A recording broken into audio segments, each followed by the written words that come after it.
아버지 하나님, 오늘도 설 명절 이른 새벽 한 해를 주님의 친절한 팔에 안겨서 주님의 품에 안기어서 살아가기를 원합니다. 주님의 그 품에 안겨 이 한 해를 살아가기를 원합니다. 주님의 따뜻한 사랑의 품이 있다면 우리에게 두려울 것이 무엇이 있겠습니까? 전능하신 아버지 하나님의 그 품에, 그 사랑의 품에, 그 권능의 품에, 그 보호하심의 품에 안겨서 살 수 있다면 아버지 하나님, 올 한 해 우리의 삶은 참 아름답고 복된 삶이 될 줄로 믿습니다. 그 은혜를 사모하며 아버지 하나님 1년 내내 새벽마다 깨우고 주님 전에 나와 주님의 품에 안길 수 있도록 우리 주님 도와주시옵소서. 눈이 내리고 눈이 쌓여 미끄럽고 힘든 상황 속에서도 주님의 전을 향하여 달려나오면 주님의 품이 그리워서 주님의 품이 좋아서 오늘도 달려나왔습니다. 아버지 하나님, 간절히 기도하오니 1년 내내 주의 백성들을 늘 품어주시고 안아주시옵시고 주님 그 따뜻한 사랑의 팔로 품으사 이끌어 인도하여 주시옵소서. 암탉이 그 새끼를 날개 아래 모음같이 우리를 품어 주시옵소서.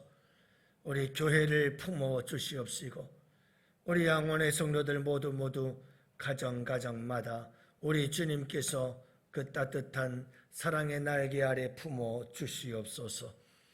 아버지 하나님, 직장생활과 경영하는 모든 성도의 기업들 가운데 우리 주님의 품어주심의 은총이 함께하여 주시길 간절히 기도합니다. 주님, 한 해 동안도 역사하여 주옵시고 우리 성도 한 사람 한 사람 우리 주님께서 매 삶의 순간순간 가는 곳곳마다 우리 주님께서 꼭 품어주시고 안아주시옵소서. 이 한 해를 아버지 하나님 앞에 온전히 의탁하나이다. 주님께서 붙잡으시고 인도하시고 영광받아 주옵소서. 오늘도 우리 아버지 하나님 앞에 이 새벽 간절한 소원을 올려드리는 우리 권사님 계십니다. 무지하고 어리석은 우리 남편 속히 영원 구원시켜 주셔서 만군의 여호와 하나님을 경외하며 섬기는 삶을 살게 해주시길 간절히 바라며 아버지께 예물을 올려드립니다. 무명으로 드려진 이 이름 우리 주님께서 기억하여 주시옵시고 아버지 속히 역사를 이루시옵소서. 그리하여 아버지 하나님의 속이 상하는 권사님의 마음속에 기쁨이 넘치게 하여 주옵시고 늘 평강이 있도록 주님 축복해 주시길 간절히 기도합니다. 사람의 마음을 특히 아버지 하나님 영적으로 그 지각이 무지한 우리 인간들을 깨우쳐 주님을 믿게 할 리가 하나님밖에 없습니다. 성령 하나님 역사하여 주시옵시고 아버지 하나님, 이제 노령의 아내가 간절히 바라는 남편을 향한 이 소원을 우리 주님께서 꼭 들어주시고 응답하여 주시옵소서. 이 설에 역사하여 주옵시고 그 마음속에 심경의 변화가 일어나도록 주님 감동하여 주옵소서. 감사하옵고 우리 구주 예수님 이름으로 기도합니다. 아멘. 하나님 말씀을 함께 해보십니다. 마태복음 27장 45절부터 49절 말씀을 함께 봅니다. 45절부터 49절 말씀입니다. 우리 다 같이 함께 한 목소리로 하나님 말씀 받들어 읽습니다. 제6시로부터 온 땅에 어둠이 임하여 제9시까지 계속되더니 제9시쯤에 예수께서 크게 소리질러 이르시되 엘리 엘리 라마 사박다니 하시니 이는 곧 나의 하나님 나의 하나님 어찌하여 나를 버리셨나이까 하는 뜻이라. 거기 섰던 자 중 어떤 이들이 듣고 이르되 이 사람이 엘리야를 부른다 하고 그 중에 한 사람이 곧 달려가서 해면을 가져다가 신 포도주에 적시어 갈대에 꿰어 마시게 하거늘 그 남은 사람들이 이르되 가만히 두라 엘리야가 와서 그를 구원하나 보자 하더라. 아멘. 할렐루야. 눈이 많이 내렸어요. 그리고 지금도 내리고 있는데 우리 또 안권사님 조심하십시오. 오늘 못 나오실 줄 알았는데 간절함이 있어서 또 나오셔요. 주님께서 간절한 마음을 들으시고 응답해 주실 줄로 믿습니다. 여러분, 예전에는 전쟁고아들이 참 많았죠. 전쟁통에 서로 헤어져서 고아가 되어지고 또 전쟁통에 부모들이 죽고 홀로 남은 자식들이 많았죠. 그렇게 버려진 전쟁 고아들이 참 많았습니다. 요즘은 또 버려진 아이들이 많죠. 그래서 아예 요즘은 아이를 버리는 장소까지 마련해 놓았죠. 아이들을 버리려면 여기다 버리세요. 그래가지고 버려진다는 것은 참 불행한 겁니다.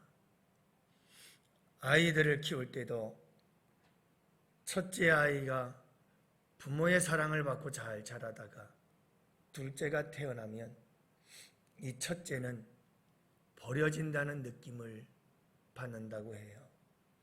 그만큼 충격이 굉장히 큰 거죠. 왜냐하면 그동안 자기에게 쏟아졌던 모든 사랑이 첫째에게로 다 떠나서 둘째에게로 가버리니까 첫째는 큰 충격이죠. 여러분들은 누군가에게 버림받은 경험이 있나요? 참 큰 아픔이죠. 특히 여러분, 인간이 버림받음의 가장 큰 고통과 아픔은 하나님께로부터 버림받음이죠. 창조주로부터 받은 버림. 이것은 부모에게 버림받은 자녀의 고통만큼이나 더 큰 것이 우리 하나님으로부터의 버림받음이다. 아니 어쩌면 버림을 받았다는 것보다는 스스로 떠났다라고 하는 게 옳을지도 모르겠네요. 여러분, 오늘 말씀 속에서 우리 예수님께서 십자가에 달려 돌아가신 그 장면 가운데 가상 7원 중에 하나죠. 엘리 엘리 라마 사박다니 나의 하나님 어찌하여 나를 버리셨나이까. 우리 예수님께서 십자가상에서 버림을 받고 있어요. 여러분, 왜 예수님께서 이런 외침을 외치셔야 했을까요? 왜 하나님께 버림받는 이 고통을 겪어야 했을까요? 예수님의 공생애 동안 힘들고 어려웠지만 하나님께서 함께 해주셨습니다. 그러나 이 십자가에서 달려 돌아가시는 순간만은 예수님은 철저히 하나님께 버림을 받습니다. 하나님은 아들을 외면하고 아들의 그 부르짖음을, 그 죽어가는 마지막 순간의 그 고통까지 아버지는 철저히 외면하십니다. 아니요, 외면하는 정도가 아닙니다. 지금 이 순간만은 하나님은 무서운 심판자요. 그리고 그 아들은 모든 죄의 저주와 형벌을 받은 죄인으로서 하나님은 예수님을 철저히 버리셨고 무서운 저주를 쏟아붓고 있는 장면입니다. 상상이 되시는가요? 도대체 왜 이런 일이 일어났을까요? 여러분, 하나님께 죄를 범한 인간은 하나님께로부터 버림을 받지요. 그래서 에덴 동산에서 쫓겨남을 당하게 되어집니다. 그렇게 하나님을 떠나게 되어지지요. 하나님께 버림받고 세상에서 방황하며 유리하는 존재, 그게 인간이었어요. 여러분, 부모님의 품을 떠나 혼자 험한 세상 살아가는 고아와 같은 외로움과 고독함, 불안과 두려움, 인간의 실존이죠. 인간이라는 존재가 그래요. 그래서 인간들은 늘 어떤 의지할 수 있는 신적 존재를 간절히 사모하며 추구하곤 하지요. 사랑하는 성도 여러분, 하나님은 이와 같은 인간들이 주님의 품으로 돌아오기를 원했습니다. 버림받고 부모를 떠나 하나님을 떠나 세상에서 방황하던 탕자처럼, 그렇게 탕자처럼 세상에서 방황하고 마침내 돼지의 찌움 열매조차도 먹을 수 없어 죽을 지경에 되어 고통하는 이 인간들을 우리 주님은 당신의 품에 안아주기를 원했어요.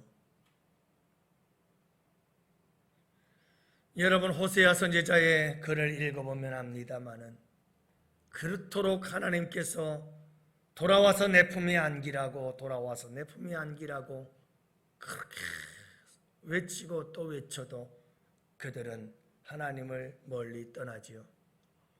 여러분, 그들에게는 채찍뿐이요 징계뿐이었지요. 주님은 그토록 우리를 품어주시기를 원했고 안아주시기를 원한 겁니다. 예수님이 하신 말씀이 생각나나요? 암탉이 그 새끼를 품에 날개 아래 품음같이 너희를 품으려고 한 적이 몇 번이었더냐. 그렇게 이스라엘 백성들을, 유대 백성들을 하나님은 품으시고 안으시고 싶었지만 그들은 그 주님의 마음을 모르고 여전히 끊임없이 떠나버리고 방황하며 세상 속에서 유리하게 되어집니다. 여러분, 이와 같은 인간들을 주님의 품에 안아주시고 싶어서 우리 주님께서 세우신 계획이 바로 예수 그리스도를 십자가에 못 박는 일이었죠. 예수님이 철저히 하나님께로부터 버림을 받아 주는 겁니다. 우리가 받은 하나님께 버림받음을 예수님이 십자가에서 친히 대신하여 그 버림받음을 당하시는 겁니다. 우리가 하나님의 품에 안길 수 있도록 하시려고 예수님께서 우리의 버림받음을 대신하여 버림받고 계시는 겁니다. 그래서 이 십자가의 버림받음은 아주 철저한 버림받음이었고 우리를 대신한 버림받음이었습니다. 그래서 이 십자가의 사건을 통해서 예수님은 하나님께로 가는 길이요 진리요 생명이 되어주신 거죠. 그래서 예수 믿는 모든 자들은 하나님께로 나아가 아바 아버지라고 부르며 그 아버지의 품 안에 안길 수가 있게 되어진 겁니다. 예수님께서 우리의 버림받음을 대신 다 버림받아 주셨기 때문이지요. 그렇다면 여러분, 우리의 삶이 어떠해야 할 것인가는 분명하잖아요. 무엇일까요? 주님의 그 품이, 그 주님의 품이, 그 주님의 날개 아래가 얼마나 소중한 것이라는 걸 여러분 아시나요? 우리 예수님의 십자가의 죽으심은 우리가 날마다, 아니 매 순간마다, 매 삶의 순간순간을 그분의 날개 아래서, 그분의 사랑의 품 안에서 안겨 살아가기를 원하고 계시는 겁니다. 마치 탕자가 아버지 품으로 돌아왔을 때 달려가 제일 먼저 한 것이 안아주었다. 아버지의 품, 그리고 옷을 갈아입히고 신발을 신기우고 가락지를 끼워주며 잔치를 베풀고 기뻐하시는 우리 하나님 아버지의 그 마음. 여러분, 결국 그 사랑이 예수님을 통해서, 예수님의 그 버림당함을 통해서 우리가 주님의 품에 안김을 받을 수 있도록 베풀어 주신 놀라운 사랑인 줄을 기억하시고 1년 내내 주님의 그 품 안에 안겨서 살아가십시오. 매 삶의 순간순간 나를 안아주시는 그 주님의 품 안을 떠나지 마시고 탕자처럼 이스라엘 백성들처럼 하나님의 그 따뜻한 사랑의 날개를 벗어나서 내 마음대로 살아보겠다고 세상으로 나가지 마시고 주님의 품 안에 안겨서 말씀을 통해서 주님의 품 안에 안기고 기도를 통해서 주님의 품 안에 안기고 매 삶의 순간순간 그분과 함께 동행하면서 끊임없는 아름다운 사랑의 교제를 나누며 전인격적인 만남과 교제를 나누면서 따뜻한 하나님 아버지의 사랑의 품을 떠나지 않고 살아간다면 여러분, 진정 올 한 해 우리의 삶은 참 귀하고 복된 삶이 될 줄로 믿습니다. 여러분, 어린 자녀가 어머니의 품, 그만큼 좋은 품이 어디 있겠어요? 그 품에 안겼을 때 그 행복보다 더 큰 행복이 어디 있겠습니까? 우리는 다 하나님의 자녀들입니다. 여러분, 올 한 해 동안에 십자가 보혈의 피, 예수 그리스도의 그 보혈의 사랑과 공로를 생각할 때마다 엘리 엘리 라마 사박다니 어찌하여 나를 버리십니까? 이 철저한 버림당함은 우리로 하여금 하나님의 품에 안겨 살게 하시기 위한 하나님의 놀라운 사랑의 행위였다는 것을 잊지 마시고 여러분, 십자가를 생각할 때마다 더욱 주님의 품으로 여러분 달려오고 또 달려와서 그분의 품에 안겨서 살아가십시오. 짐승들이 새끼를 낳으면 그 새끼들이 그 부모의 품으로 파고들고 또 파고드는 것처럼 그렇게 여러분, 우리 주님의 그 크신 사랑을 기억하면서 주님의 사랑의 날개 아래 품으로 꼭 달려와 안기는 여러분들이 되시기를 주님의 이름으로 축복합니다. 새해에 이런 축복이 여러분들에게 함께 하시기를 주님의 이름으로 축복합니다. 이 시간 우리 다 같이 함께 주여 세 번 부르짖으며 아버지, 내가 이 한 해는 주님의 품에 꼭 안기어 살아가게 하시고 그 품을 잠시도 떠나지 아니하도록 도우시옵소서. 우리의 성도들이 모두가 그리고 우리의 다음 세대들이 그리하도록 도와주십시오.